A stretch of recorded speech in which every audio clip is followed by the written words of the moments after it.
Ouça agora Que Papo é Este?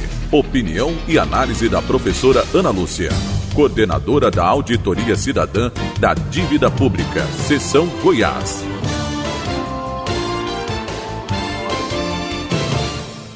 No dia 8 de janeiro de 2024, os três poderes da República, Executivo, Legislativo e Judiciário, realizaram um ato no Congresso Nacional, na perspectiva de lembrar, para não esquecer, o que foi o 8 de janeiro de 2023, quando milhares de brasileiros, em uma ação criminosa, invadiram e depredaram os prédios dos três poderes em Brasília, solicitando um golpe de Estado e a ditadura militar no Brasil.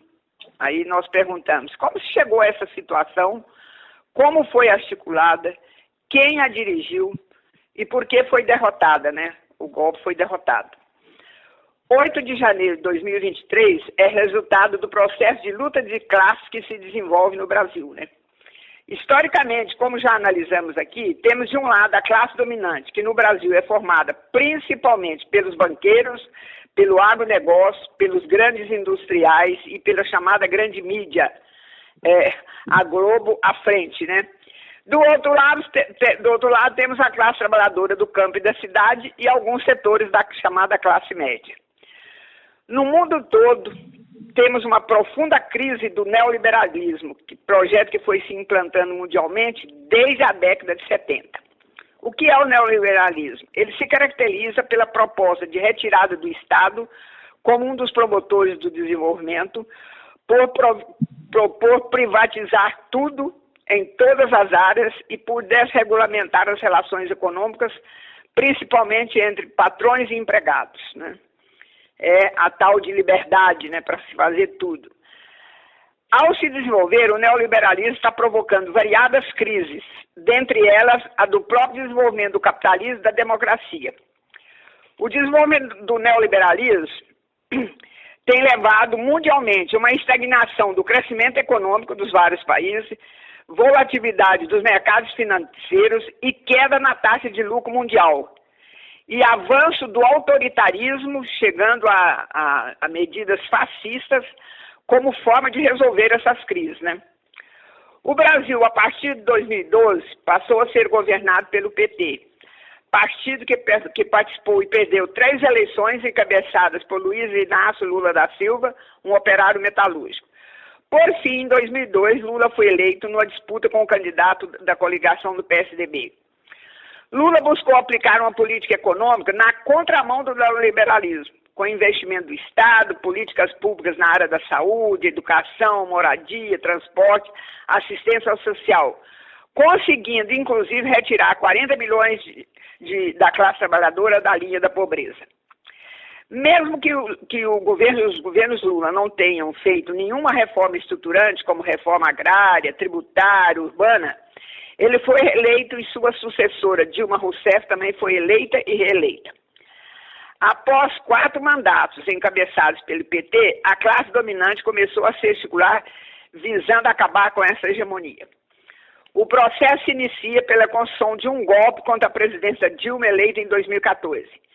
Inventando que ela descumpria leis e que fazia o que eles denominaram pelas fiscais, articulado por seu vice, Michel Temer, encaminharam na Câmara Federal o pedido de impeachment. Dia 31 de agosto de 1216, o golpe se consumou.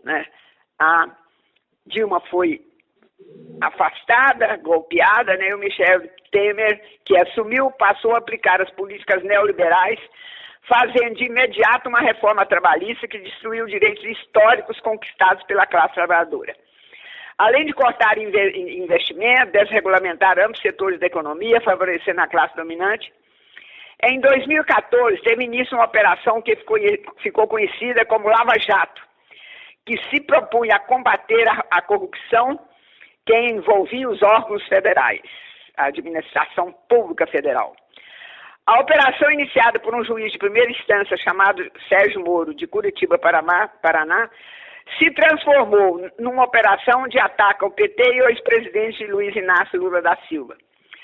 Com ampla cobertura da mídia corporativa, a Globo à frente, de apoio de setores do Ministério Público, de setores do Supremo Tribunal Federal.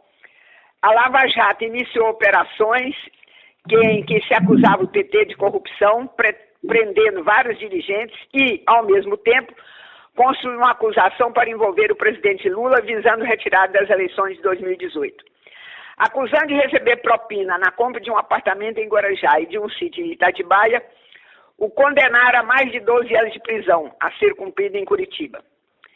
Todas as ações que envolviam o PT e o ex-presidente eram transformadas pela mídia, principalmente pela Globo, em um espetáculo midiático, cravando nos dois, no PT e no Lula, a pecha de ladrões. A articulação comandada pelo agronegócio, setor financeiro, grandes industriais, grandes comerciantes, setores do Ministério Público, mídia corporativa avançou, incorporando-se a ela as Forças Armadas e os grupos evangélicos neopentecostais. Golpeada a ex-presidenta, afastado o ex-presidente Lula das eleições pela prisão, a articulação golpista foi atrás de seu candidato. A solução veio das Forças Armadas através de um capitão que foi afastado do Exército por ameaçar explodir bomba nos quartéis e que se tornara vereador no Rio de Janeiro e, posteriormente, deputado federal por 7 mandatos, também pelo Rio de Janeiro, Jair Messias Bolsonaro, tendo como vice o general Hamilton Mourão, Bolsonaro expressa verbalmente o que a classe dominante brasileira pensa e não expressa. É racista, homofóbico, misógino, despreza os povos e os povos indígenas. Deixou isso claro em dezenas de vezes durante seu mandato.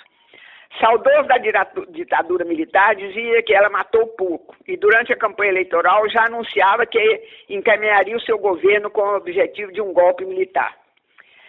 Seu governo foi marcado pelo aprofundamento das medidas neoliberais, suprimindo ministérios, desregulamentando setores, privatizando amplas áreas da Petrobras, inclusive com apoio do Supremo Tribunal Federal, a Eletrobras, dando ampla margem para o setor financeiro para que praticasse uma rapinagem, na medida que deu independência ao Banco Central, que levou as taxas de juros a ser as maiores do mundo. Inundou os ministérios de militares e evangélicos, coisa nunca antes vista no Brasil, os militares, os evangélicos e militares em praticamente todos os ministérios. Montou um esquema midiático de difundir mentira em relação aos adversários e divulgar uma pauta de costumes conservadora. Teve uma gestão desastrosa da pandemia, tornando o Brasil o segundo país que mais morreu gente, em torno de 700 mil pelos dados oficiais. O arrocho salarial foi implantado, por ele implantado, levou que no Brasil, segundo dados do IBGE, em 2022 nós tínhamos 100 milhões de trabalhadores inseridos no mercado de trabalho. E 55% deles ganham com o salário mínimo, R$ 1.320.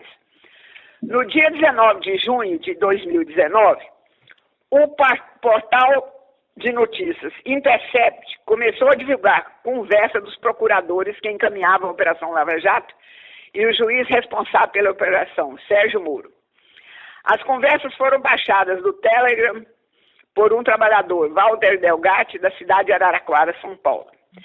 Pelas várias horas de conversa, ficava claro que o principal objetivo da Lava Jato era atingir o PT e impedir que Lula concorresse em 2018. Walter Delgatti poderia ter se enriquecido pedindo propina para não divulgar o material. Viu a gravidade das conversas e como elas mudaram a história do Brasil, levando que o Lula fosse preso. Ele fez o material chegar ao Intercept. A maioria dos ministros do Supremo Tribunal Federal, que apoiavam a Lava Jato, tiveram que retroceder e aceitaram o que os advogados do Lula já diziam. Lula não cometeu nenhum crime, mas ele ficou preso injustamente por 580 dias.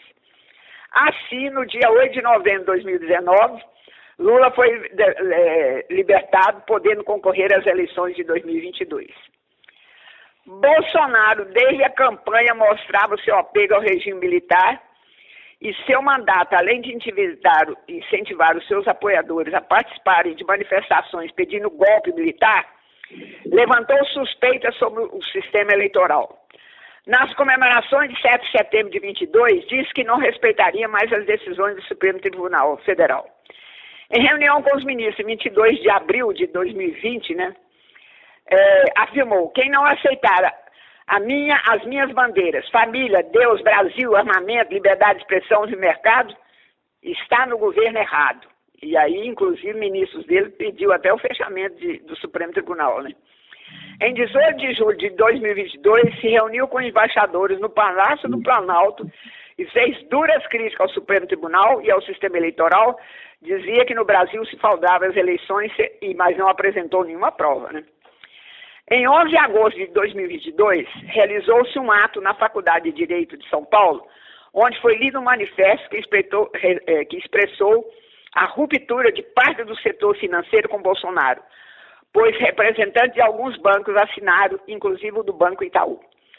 Também em agosto deste mesmo ano, chegaram ao Brasil representantes do governo Biden com um recado claro que os Estados Unidos não aceitavam e nem apoiariam um golpe militar. Recado dado. Parte do setor financeiro que rachou com Bolsonaro não apoiou Lula. Junto com parte da mídia corporativa, foram atrás de uma terceira via, que encontraram na senadora por Mato Grosso, Simone Tebet. Se não fosse essa terceira via, porque a Simone teve em torno de 4% dos votos, né, Lula provavelmente teria vencido no primeiro turno, porque ele venceu no segundo com quase 2% dos votos, né. A vitória de Lula desencadeou manifestações dos apoiadores de Bolsonaro buscando acelerar um golpe militar. Passaram a fazer acampamentos nas áreas militares em todo o país, inclusive em Brasília. Centenas de ônibus de todo o Brasil se dirigiam para a capital da República. No dia 12 de dezembro, manifestantes tentaram invadir a sede da Polícia Federal em Brasília. E no dia 24 de dezembro, tentaram explodir uma bomba perto do aeroporto de Brasília. Bolsonaro, no dia 30 de dezembro de 2022, partiu com a família para os Estados Unidos, para não passar a faixa ao presidente Lula. Lula tomou posse no dia 1º de janeiro de 2023 e no dia 8 de janeiro, bandos de criminosos invadiram e fizeram a enorme destruição dos prédios dos três poderes. Em meio a enormes encontros e desencontros, os invasores foram controlados e até março de 2023, 2.182 pessoas tinham sido presas pelas tentativas golpistas. Aí nós perguntamos: e agora, José? Por que o golpe fracassou? Na minha opinião, pelo racha nas culpas do setor financeiro e porque os Estados Unidos deu recado claro que eu não apoiaria o golpe. Os centenas de golpes aplicados no mundo sempre tiveram por trás dos Estados Unidos. Quem foi punido após um ano de investigações? Só a raia miúda, os chamados bate-pau. Alguns da raia miúda foram punidos, né? Mas nesse embrilógio todo, o maior punido foi Walter Delgatti, com 20 anos de prisão no total. Ele que desnudou a Lava Jato, as manobras do Bolsonaro, inclusive da Carla Zambelli, né, uma deputada federal incentivadora do golpe. E os que articularam e financiaram o golpe? Nada. A classe dominante se protege. Bolsonaro desrespeitou a Constituição dezenas de vezes durante seu mandato. Os inquéritos estão parados, a maioria em segredo de justiça, ou no Supremo Tribunal Federal, ou na Procuradoria-Geral do Estado. Bolsonaro tinha sob seu controle a Polícia Federal, a Polícia Rodoviária, a ABIN, a PGR e setores do Supremo Tribunal Federal. Para chegar aos articuladores, terão que chegar as Forças Armadas. O Brasil nunca puniu militares, ao contrário da Argentina, Chile e Uruguai. Vai punir agora? As punições terão que chegar a figurões do agronegócio, industriais, grandes comerciantes, provavelmente setores do Ministério Público, e quem sabe, talvez algum banqueiro, né? Então, esse é o momento que nós estamos.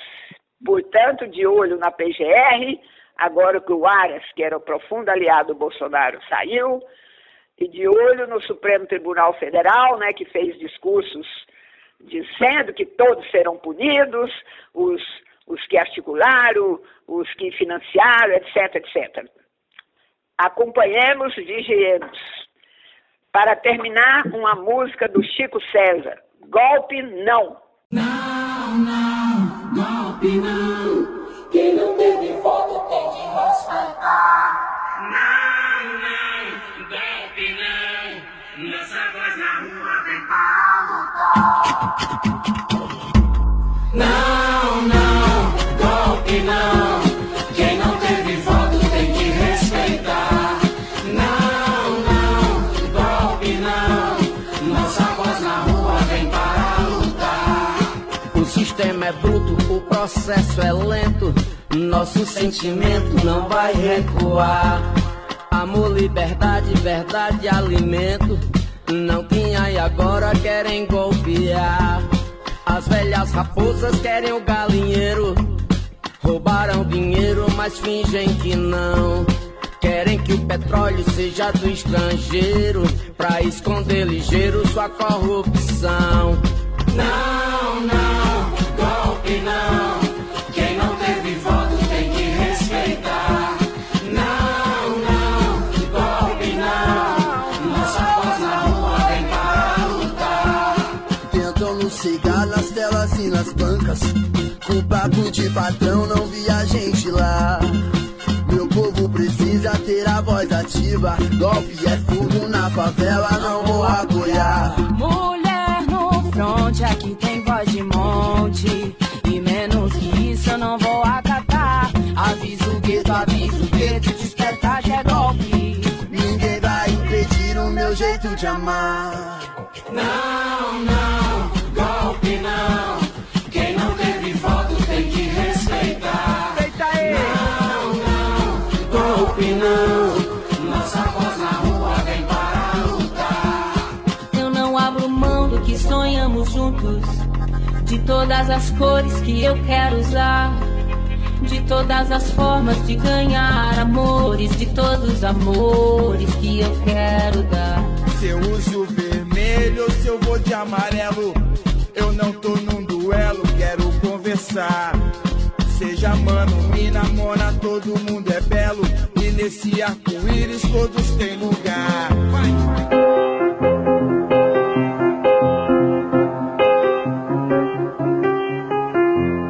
Não, não, golpe não.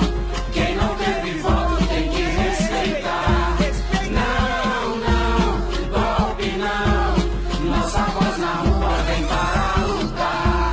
Golpe é ditadura, eu digo nunca mais. A vontade das urnas prevalecerá. Pois quem distorce os fatos em telejornais quer inflamar o ódio pro gueto sangrar. O machismo mata, a imprensa mente, mas a internet é nosso canal. Somos a guerrilha na nova trincheira, a nação guerreira do bem contra o mal. Não, não, golpe não. Quem não teve voto tem que respeitar. Não, não, golpe não. Nossa voz na rua vem para lutar. A democracia é nossa bandeira. Golpe é uma história que já sei de cor. Todos nós queremos um país mais justo. Todos nós queremos um país melhor. Não queremos menos do que já tivemos. Nós queremos muito, muito, muito mais. Toda liberdade, amor, paz e respeito. E ninguém por isso vai andar pra trás. Não, não, golpe não.